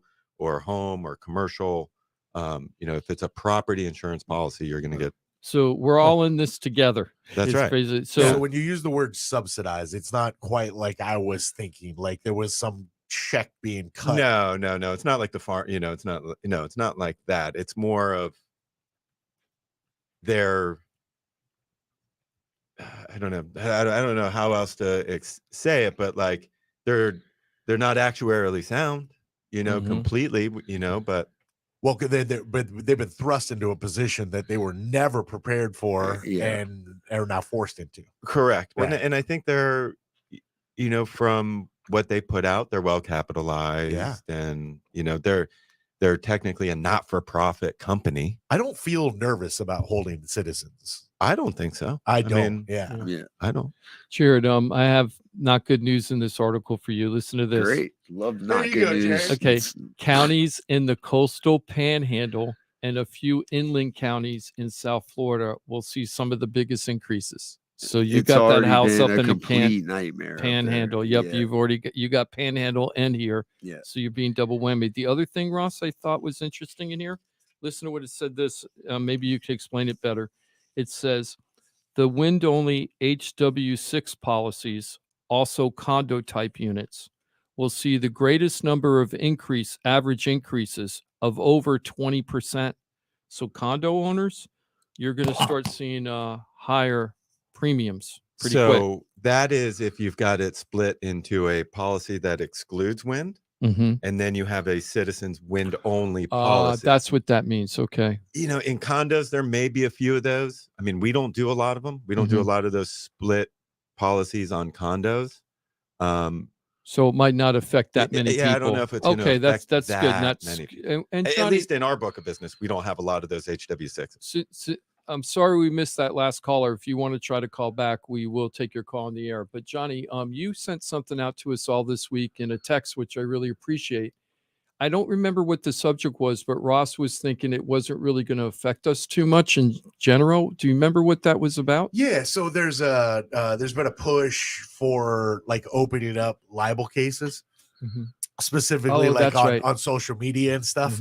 You put anything in print that your protections can kind of get shrunk away if legislators are looking to do that. Well, in Florida, they are looking to do that, and the article was implying that property insurance, it was you're gonna have to help me with the verbiage, but there was a certain aspect of your property insurance, like if somebody gets hurt on your property, they go after your property insurance through what, Ross? Personal liability. Personal liability. And in that article, they were claiming that in these libel cases, they would be going after your personal liability in your property insurance, but it kind of got debunked by Ross, at least on the fly. So kind of like, I don't know about this. It feels very scare. It does feel scare tactic. For one, I mean, everybody or most people have liability, personal liability on their homeowners. Personal liability covers bodily injury, basically. Somebody getting hurt or whatever. They trip on a crack in your driveway, they slip and fall, whatever it is. Correct. Right? Fall out of a tree, whatever. Well, libel or non-bodily injury or like hurting somebody things are not covered standard, and a lot of carriers don't even. So in order for that to be covered, you have to add what's called the personal injury endorsement, and so that's where it takes into the non-bodily harm things like libel. One of them is like false imprisonment, things like that. That adds there that goes type my of, weekend. that adds that coverage to the policy. A lot of carriers don't even offer that personal injury, endorsement onto the policy. And That feels like a really risky endorsement. I mean, it's really like $15. We do it. We add it to if it's available, we add it. But there's a lot of carriers that don't even offer it. And I would say that probably like a lot of people don't even add it. So I don't see this being this, oh my gosh, we're going to have this rush of claims against. How about, you don't go online and libel. Well, so what I connected there, and that's absolutely just make sure you can stand on what you're writing or saying, right? But what I connected was the potential for this huge run of litigation. More than anything, it was kind of like I don't know, almost a negative approach. Like, we're such an over litigious society that this is bound to happen. Yeah.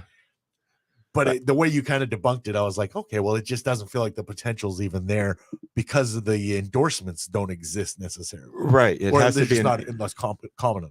Yeah. I mean, there has to be coverage on the policy for it to respond. Right. And so, like I said, there's not a lot of personal injury endorsements on policies. Like I said, not a lot of carriers offer it. And a lot of people don't even add it.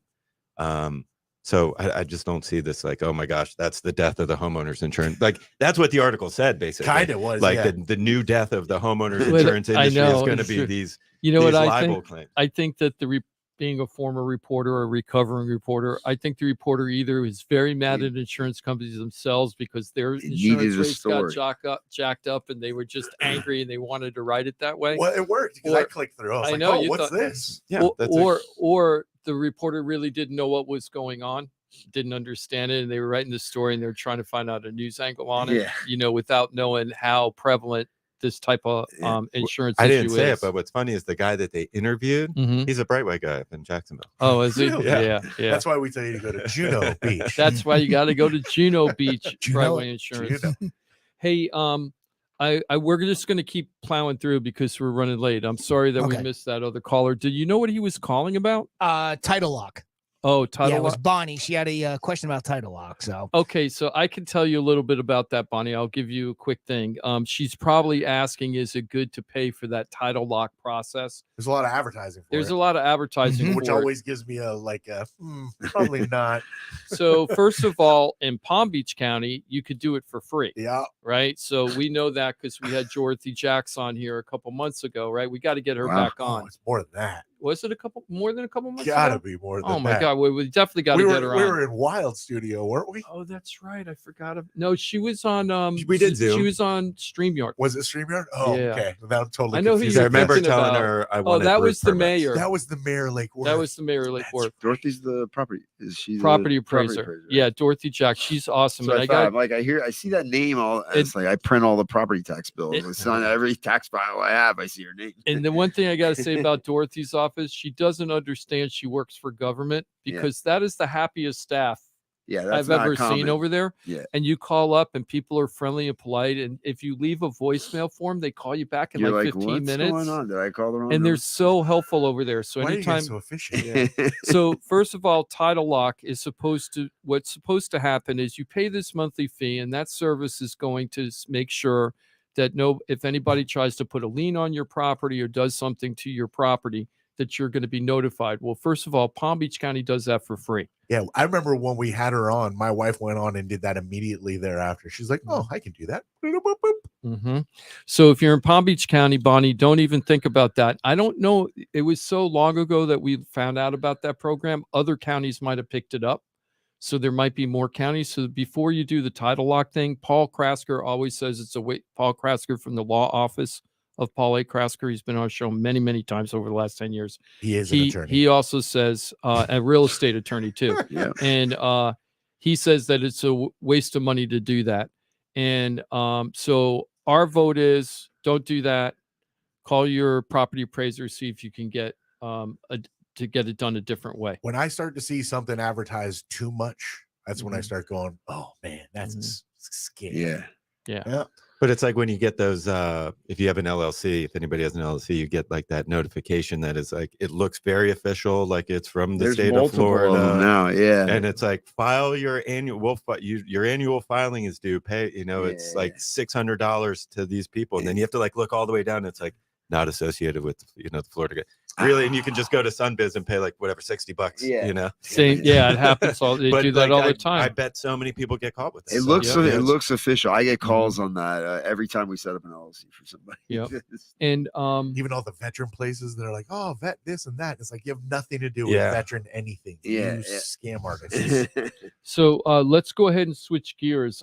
Jarrett, I'm just going to ask an open-ended question, and I just want you to do a stream of consciousness of good, simple advice, right? Not getting too detailed. It's one of the topics we discussed about before, though. Okay.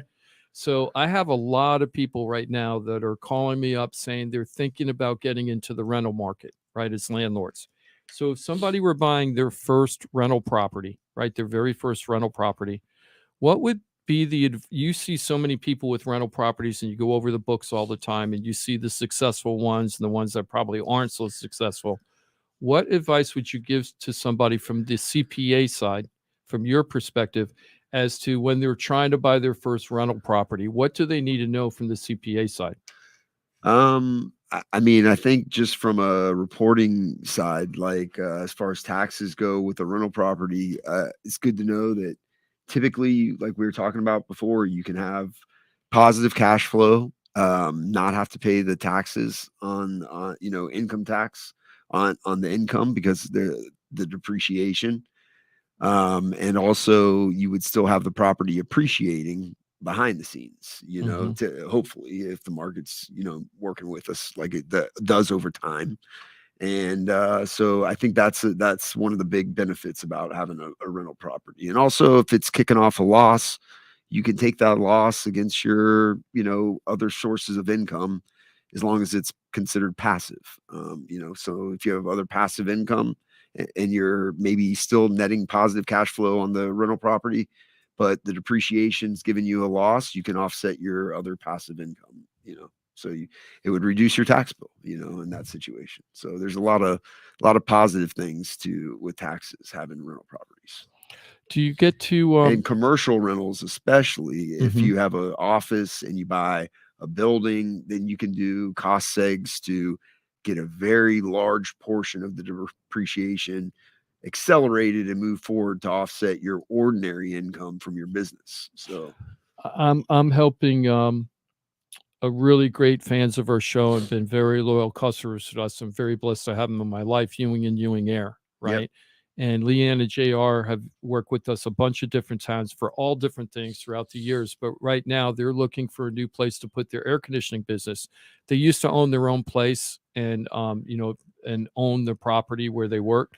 They sold it a long time ago and then they've been renting, but now the rents are getting jacked up. So they came to us and said, Jim, can you find us a place we can buy?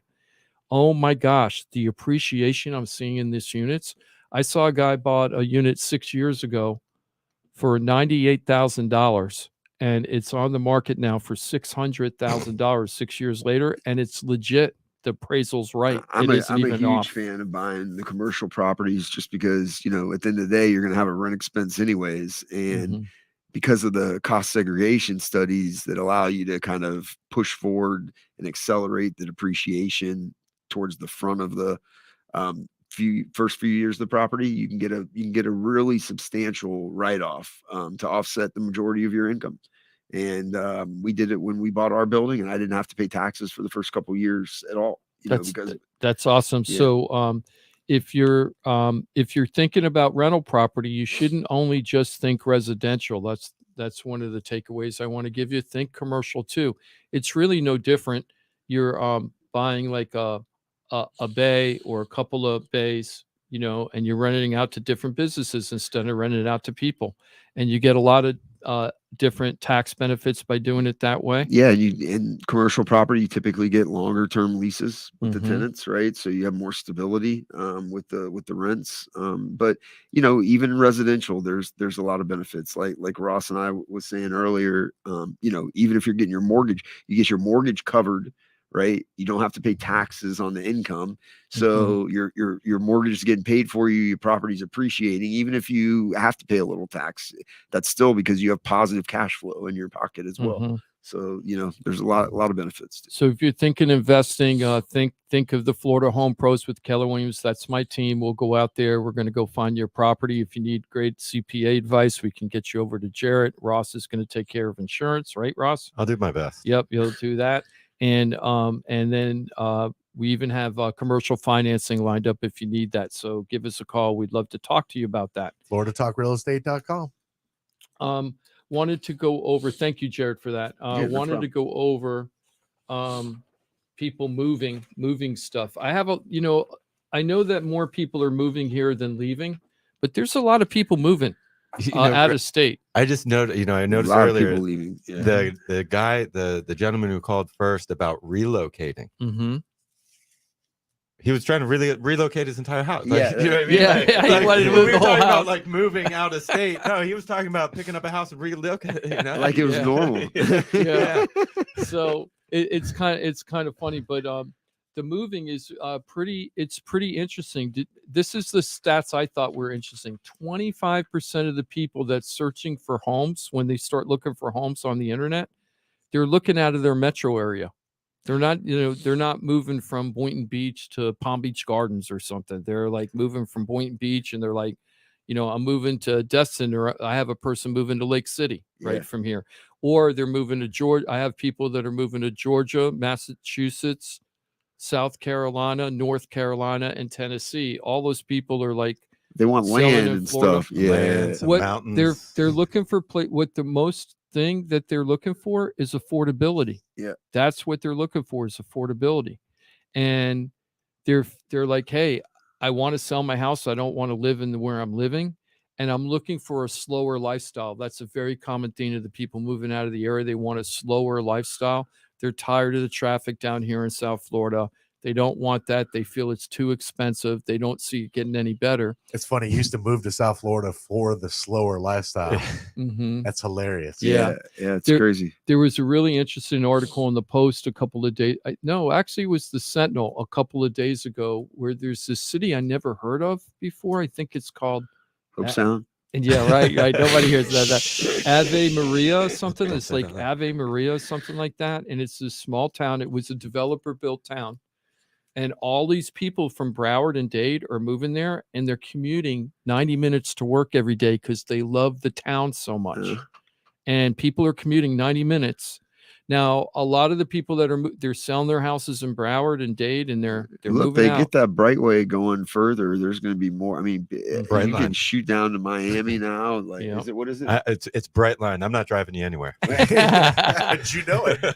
What's the name of the Brightline? Brightway. Yeah, I said Brightway.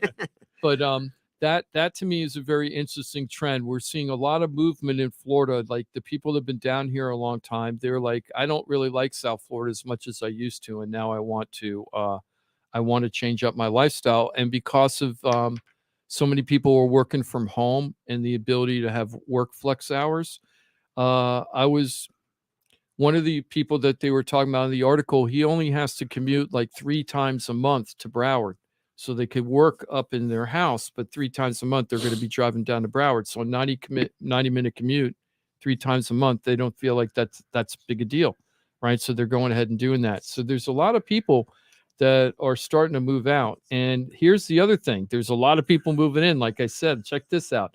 Of the 10, so the people that are looking outside their metro area, out of the top 10 cities that the metro areas are looking for, 5 of them are in South Florida, right? So I know so there's a lot of people from out of the state that are looking here to be the outside metro. And there's a lot of people here that are looking out to other metros so we're seeing a lot of that right now, but more people are coming in than leaving, which is very traditional for Florida. Yeah, well, we live where the people are. I mean, that's it's where everybody wants to be. And the reason why a lot of people are moving out of the metro areas, especially to Florida, they use this example about people in San Francisco. They can go sell their house in San Francisco, made a boatload of money because the property values are still super outrageously high out there. Then they can come down here and buy the same type of property for a fraction of the price that they paid out there. They could probably sell their house, buy the new house down here for cash, and still have leftover money in their pocket when they move down here. And that's why a lot of people are moving from more expensive metros to our area. But there's a lot of people in our area that feel it's too expensive here, and they're moving out to other areas. So we're going through a lot of transition. There's going to be a rush too, isn't there? Like a big like millionaire tax is going to be kicking in soon. For Well, I was going to say, I mean, I know a lot of the reason people are moving here too is the state income taxes. They don't. There's no state income taxes here, so you know, you can California, you got 13%. You know, to live by the water. Here, it's 0. You know, so that's definitely a big part of it. We have a little bit of time left. Do you guys mind if we switch gears to the shirt that Jarrett is wearing right now, Renegade Sports and Entertainment? Is that okay with you guys? Find out what's going on with his company? Well, sure. CPA to the stars. Yeah, CPA to the stars. We got to talk about when Jarrett's here. You know, I always joke that for people who haven't had the chance to hear Jarrett before, I always call Jarrett Jarrett Bacon. Joke off of Kevin Bacon, because it seems like he has 6 degrees separation for almost anybody. I remember I asked him live on the show, can you get to this person? Can you get to this person? Can you get to this person? He's like, yeah, I could get to all those people that we were mentioning, all these famous celebrities and politicians and stuff. And Jarrett has access to all these people when he needs it. So tell me, they have access to him when they need it. Yeah, exactly. Tell us what's going on with the NFL. And I know we have a special player in the NBA, right? Am I wrong about that? I don't know if you could talk about that. Yeah, the guy with the C is the I know name? I know you're talking about, but I don't think we should be talking. Okay, about I don't want to talk about. But yeah, players that we got in the draft, NFL right? draft's coming up, and we got four guys that should be hope one of them may go kind of preferred free agent type, but he's gonna get a shot for sure. All the guys will get a shot, and they're doing their pro days right now. I think they all had them this last week.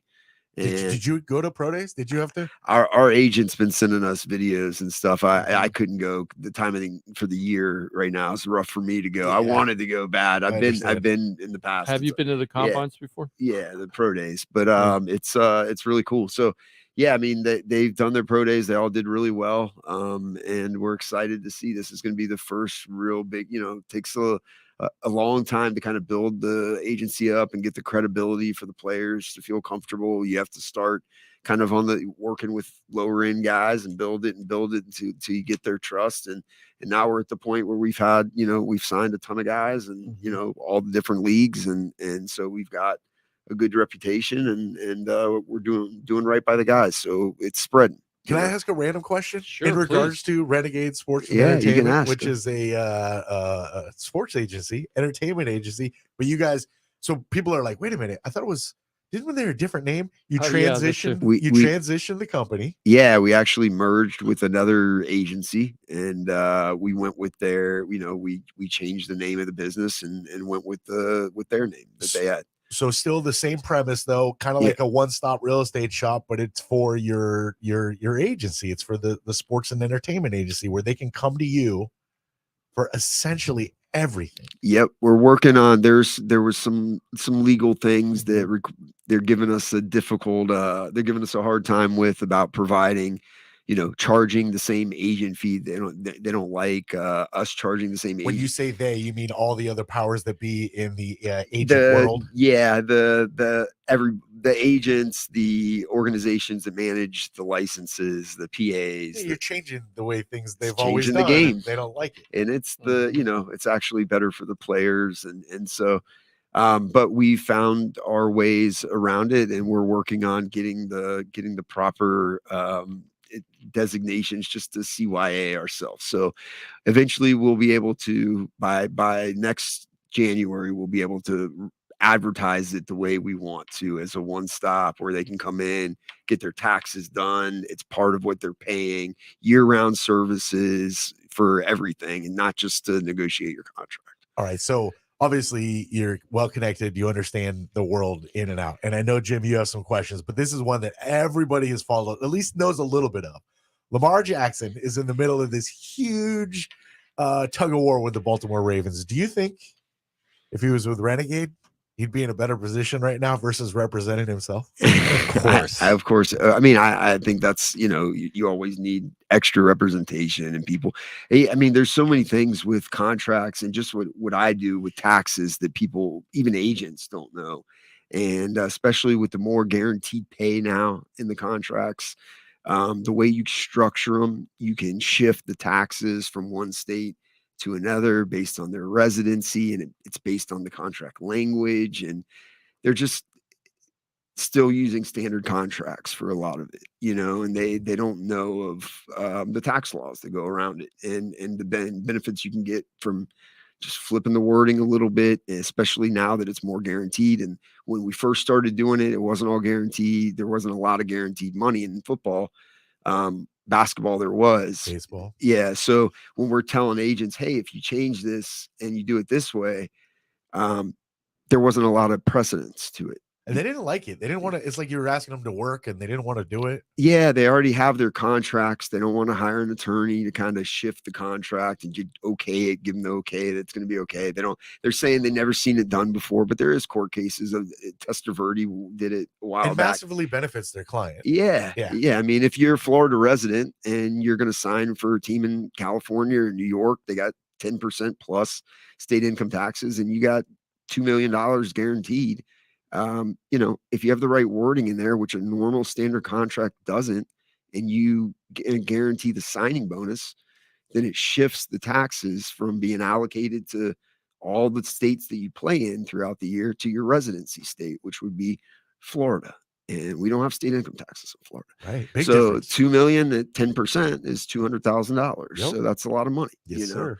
And so that's kind of one of the big ways we opened the agency, was to be able to work with agents proactively instead of like trying to convince them to like, hey, you should do this, and it's foreign to them. Do you still have to convince? I don't really like try to get involved. I've tried to work with the other agents and the clients get me involved to talk to them, but there's very few of them that are receptive. It's like beating your head against and the wall. especially when we have to disclose, hey, we got an agency. We want to tell you, hey, I'm a partner in a sports agency, and they think right away I'm trying to poach their guy, and I'm 100% not. I'm trying to educate them that, hey, he's your client as an agent client.